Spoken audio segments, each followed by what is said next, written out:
we head down the shore. Okay, who's playing tonight? Let's go. Put on your dancing shoes.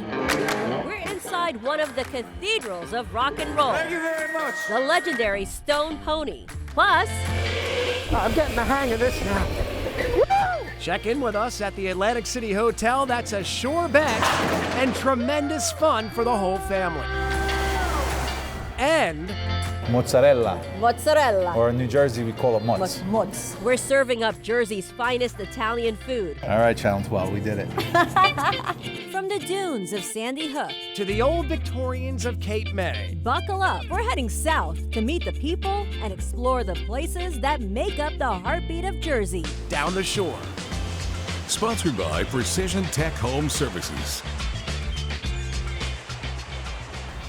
Welcome, and thanks for joining us. I'm Sima Chowdhury. And I'm Jim Murdoch. And locals call this the beach, but the rest of us know this as down the shore. And we've got lots to see this weekend. And while you're exploring it all with us, be sure to play along with our Down the Shore trivia game. You'll see questions pop up during the show. Scan that QR code at the bottom of the screen and submit your answers. You might just win a $200 gift card to the 9th Avenue Pier in Belmar. We begin at the Little Asbury Park Club with tremendous bragging rights, the unofficial home of the boss. Let's take exit 105 on the Parkway and get ready to saddle up for a ride on the Stone Pony.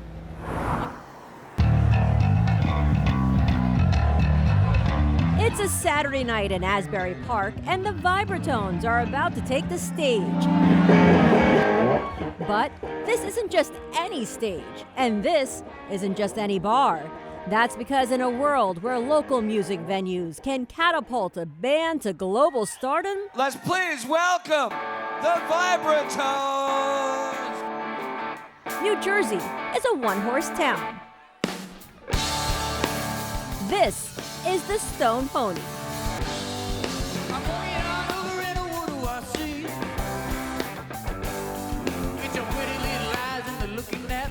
This is a special place, and it's a special place for a lot of reasons. You never know what you're going to find here. It's the musical capital of Jersey. Touché.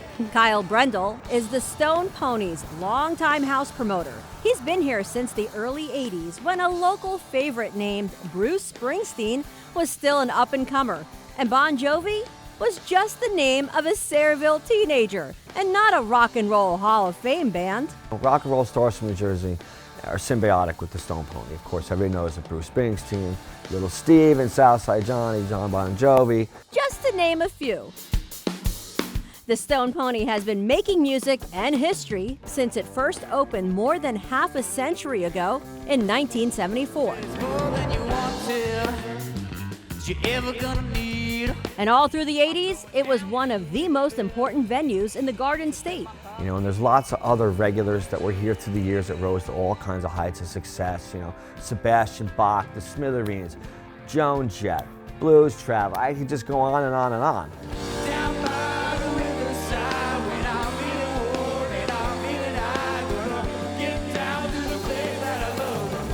Anyone can come through that door, see some great music, have a beer, and forget about ales, and we're all the same once you come through that door. That's my saying.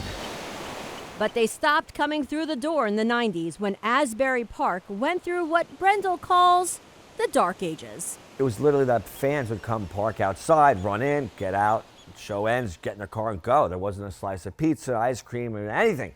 Just Desolation Row, just bombed out buildings, no windows next to us. Just, you know, the boardwalk was all warped and sideways. But music saved Asbury Park. Did Stone Pony save Asbury Park, or did Asbury Park save Stone Pony? No, it's a mutual relationship would be the reality. Today, Asbury Park is a thriving and artistic centerpiece of the Jersey Shore, and the Stone Pony has earned its place in rock and roll history. Some of the biggest names in music have their names up there on these guitars. Right here we have the great Willie Nelson. You can find the autographs of rock royalty on every wall here, More than 200 guitars are on display, rotating every 3 months from its stock of more than 1,000. Fountains of Wayne. The Smithereens. They signed that They're guitar. still rocking on. The Rock and Roll Beach Party with Southside Johnny. Oh my God. Bouncing Souls. All-time favorite for the Stone Pony. Now, of all the famous names here, you have to look for Bruce Springsteen's signature right there. Safe and sound behind the soundboard. And after 50 years, a gig at the Stone Pony is pretty hard to forget. From May through September, bands head outside to rattle the boardwalk on the Pony's famous summer stage. This has been a cornerstone of the Asbury Park music scene, an Asbury Park landmark here in the corner of 2nd and Ocean Avenues, and it's just been an amazing run, and it's still running strong. And for bands like the Vibratones, playing here could be a run-up to superstardom. For Kyle Brendel, it's just another great show in the books and the promise of even more history in the making. Thank you. Well, you go, well, that was fun. What can we come up with next? Okay, who's playing tonight? Let's go. All this talk about music and rock and roll history here at the Stone Pony inspired me to have my moment. So watch out, world.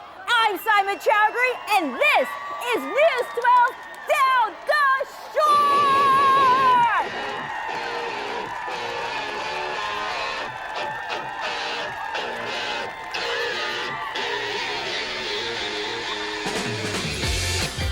Wow, that was quite a performance. I see the pony really inspired you. Impressive. Thanks, Jim. I guess you could say it's one of my hidden talents. And speaking of hidden talents, get ready to check out one of mine. Let me guess, marathon running. No, not even close. We are going to a hotel that is putting a new spin on family fun. Get ready. We're taking exit 38 to AC. Whoa! Oh! I'm coming! I'm catching you! I'm catching you! You're looking at 40,000 square feet of high-speed excitement. Okay, so not that high speed. We're really only doing about 25 miles per hour, but trust me, it feels like 100. Oh, I left Bob in the dust. Bob's an ancient memory by this point. Yes, I did leave Bob in the dust, but I'm getting ahead of myself. My day started in this gorgeous suite at the Showboat Hotel. The Showboat's Lisa Johnson was my host and guide. Hi, Jim. Hi, Lisa. Welcome to Showboat. Thanks for having us. Cheers. A century ago, AC thrived, but over time, the city fell into a long decline. Gambling fueled a partial comeback, but the older hotels couldn't compete with the new kids on the boardwalk, so the Showboat dropped gambling and rolled the dice. Wow, things have changed here. They certainly have. We reopened it as a family resort in 2016. This is cool. This is the wild. former casino floor. Wow. And it's now the largest arcade at over 200,000 square feet. The largest arcade of In the world. In the world. And there's more than 800 games on this casino Wow. floor. You've got retro arcade games, modern arcade games, clip-to-win games. It's incredible. Walking through the arcade led us back to my favorite, those Italian go-karts. You know, I just got my hair cut yesterday. Oh, yeah.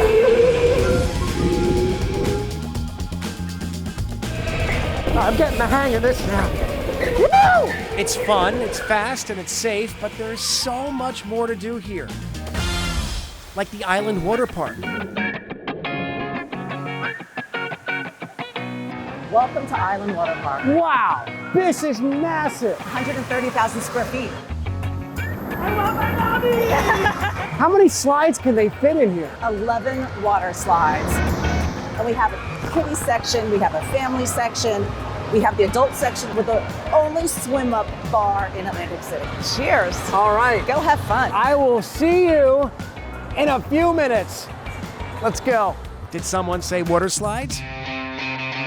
Grab a tube, climb on board, and get set for a slippery trip back to childhood. Wow. Whoa.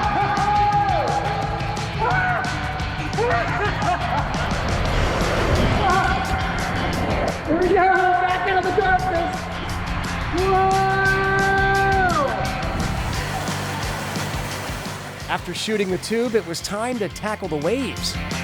We have a surf simulator where you can get actual surf lessons. Sad to say, my day of showboating was done. Well, almost. Did I mention there's a luxurious spa here? Not to rub it in, but what a great way to end the day. And all this is waiting for you and your family right here on Jersey's fun-filled shore. All right, tell the truth, Jim. Was it as much fun as it looks? Oh, please, going fast never gets old. Well, still ahead, take a bite out of the Jersey Deli, offering Italian food like Mom used to make.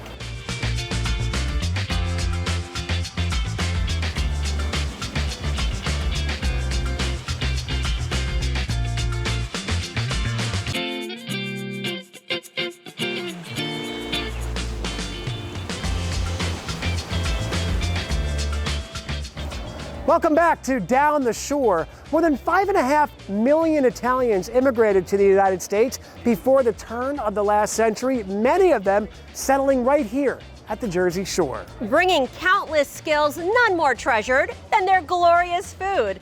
Take exit 98 to Point Pleasant. And remember to pack an appetite. Just a few blocks off the boardwalk in Point Pleasant Beach is a little piece of Italy and a little slice of heaven, especially if you're hungry. Biggest dish in the summer is our tomato mozzarella cucumber salad. Our pasta salads really go really quickly. This is Joe Leone's, an Italian market, deli, lunch spot, catering business. And for many who live and visit here, What did you get? cannoli. It's a mandatory stop. It's delicious, and there's always a friendly face, and I always manage to find a friend in here too. Joe Leone started making friends here in 1997 when he opened his first bakery at the age of 21. He turned his passion for fresh bread into gold by transforming New Jersey's tap water into New York City's. It's all about the water. Here it is, New York water maker. Every piece of dough that's made here comes out of this machine. This is coming right out of Point Pleasant Beach water. The softness, the alkalinity, you could see the difference. This is the perfect ideal characteristics of the bread that we want it to be. His business took off and expanded into this bigger store and bakery in 2013, offering handmade and imported foods for everything from small summer picnics to huge family dinners. One of the main pulls for customers, Mozzarella, mozzarella, or in New Jersey we call it mozz. mozz. And his mozz puts an interesting twist on a classic staple. This is what we're very well known for, mozzarella. We make over 2,000 pounds of mozzarella a week. A week? Yes. 2,000 pounds a week. Wow. Making a fresh braid is not as easy as it looks. This is the braid? This is the braid. We take it and we twist this, and all of that flavor is being twisted in each other, and it's not being pulled out of the milk. The milk stays in. Let's give it a go. This way, Yeah. and then this way. In there. In the Don't hole. Come down this other way. Wait. Okay. And twist. And twist. Ah! 3 months it takes to learn how to make braids around here. I'm fired. This is no, I don't know what this is. Oh, but it, There we go. We make you look good. yeah, we salvaged it. All right, Challenge 12. We did it. Joe and his team have also been the secret helpers who salvaged many family dinners, even though others took the credit. On Valentine's Day or on Thanksgiving, even in the summertime, people actually bring in their own platters and plates and pots and pans and ask us to put things in to serve, to say that they're making that, which is good because that's a big compliment that if they're saying they're making it, they must trust us. And that trust in this chef, businessman, and father of 5 is well placed, because from the busiest summers to the quietest winters, Joe Leone's is always serving up something great with a healthy side of gratitude. I'm very, very blessed. I'm blessed with a lot of things in my life, and I'm very grateful for not only just my business, but just the community and also, of course, my family. It's very important. Everything I tried was amazing.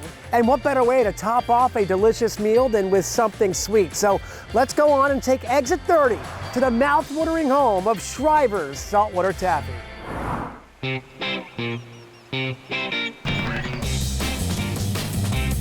It's the candy store every kid has ever dreamed of. On each shelf and in every corner of the century-old shop, there's something to satisfy any sweet tooth. You have to be so proud of what your family has built here right on the Ocean City Boardwalk. I am. I'm very proud, and I'm very fortunate to be part of a tradition that's been here for over 125 years. Wow. Merrill Van Geloff's grandfather and his brothers bought the place from the Shriver family back in 1959.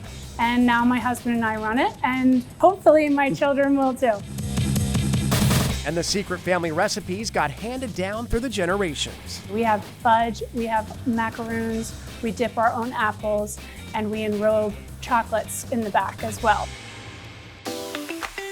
But the big seller at Shrivers is the Shore's signature sweet snack, saltwater taffy, made in 75 mouth-watering flavors. Taffy was the main staple because it didn't melt like chocolates. And back then there was no air conditioning, so it was really the ideal candy to have. This cool Shore treat starts out in a very hot copper kettle. The taffy comes out and it's 260 degrees. We're going to be putting flavoring in. And the flavoring today is going to be sour apple. Oh, I can smell it. You can smell I just it got a now? whiff Yeah, of the sour it apple. smells Yes. From here, it gets rolled into a big log, and I mean big. This is our taffy machine. This is what cuts and wraps the candy. This particular moment, we have just the solid pieces. Is about 50 pounds. It's on here right now. That's 50 pounds. That is 50 pounds of Wow. taffy. To the eye, it's hard to tell this green sour apple taffy from, say, green lime taffy. We had to figure out a way to differentiate the different flavors. And one way that we figured out was to put stripes on the taffy. All right, let's see if I can do this. Oh, it's warm. It is warm. I don't know, you look pretty expert to me. I don't know. I think you've done this before. It's a different feeling type of substance, I'll tell you that.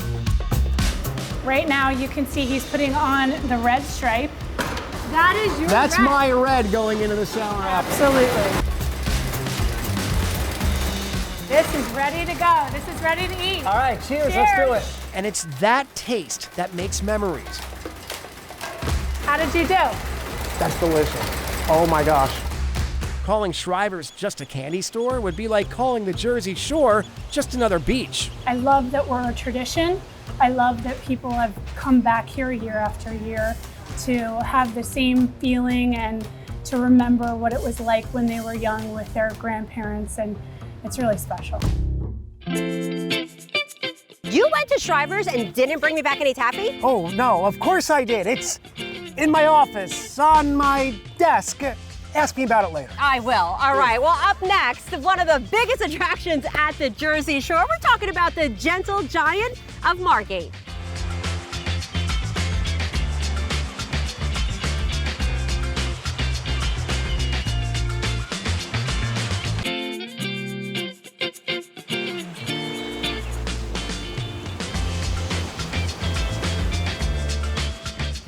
You know, there's an old girl at the shore that's really stood the test of time. She's 60 feet tall, weighing in at 90 tons. And there really isn't anything quite like her. Let's take exit 36 to see Margate's favorite pachyderm, Lucy the elephant. My name is Jeremy Bingaman. I am the education director at Lucy the Elephant. Lucy the Elephant was built in 1881. That makes her 144 years old this year. We're going to be celebrating her birthday in July, and we're very excited. Atlantic City was really popular in the 1800s, and James Lafferty, who invented this elephant, wanted to attract people from Atlantic City and had no way of doing it. And so he convinced the train system to actually extend their tracks, which allowed him to get those people here to the site. Once he got them here, he would try and sell them the property. So Lucy was originally designed to actually sell that real estate. Well, welcome to Lucy the Elephant. So here we are in Lucy's head. Here you got inside of Lucy's ears, which weigh about 2,000 pounds apiece. Of course, up here, Lucy's two eyes that look out over the ocean. We can see out to sea about 25 miles. It was a cafe, it was a bar, and during Prohibition, it was a speakeasy. They would signal ships, and they would basically light her eyes up red if it was not safe to bring alcohol on shore. You know, she's a slightly bad girl, but she's good overall. Eventually, with tourists, people were flying all over the world and not flying to Lucy, and without having that money coming in, she started to fall apart. In the early 60s, the city of Margate condemned the structure. The property that she stood on was sold to a condominium developer. It was about 8 years after that, in 1969, the Save Lucy Committee was formed with one purpose, and that's to save the elephant. On July 20th of 1970, they were able to move Lucy to our current site. They basically put her on roller skates. It took them about 8 hours. The electricians had to actually take the electrical wires down and put them right back up as she moved down the street. And then they continued raising money for the next 30 years until they were able to fully restore her inside and out. We're about 6 stories up in the air right now, and from here you get a 360-degree view of the entire area surrounding Lucy. So please come visit Lucy the Elephant this summer. Get the best view in town. All right, it is time now to check your answers for our Down the Shore trivia game. If you've been playing along, scan the QR code at the bottom of your screen. It'll take you to our website where you can submit your answers. You might just win a $200 gift card to the 9th Avenue Pier in Belmar. Well, that does it for us this week. Be sure to join us next time for more people and places you'll find only Down the Shore.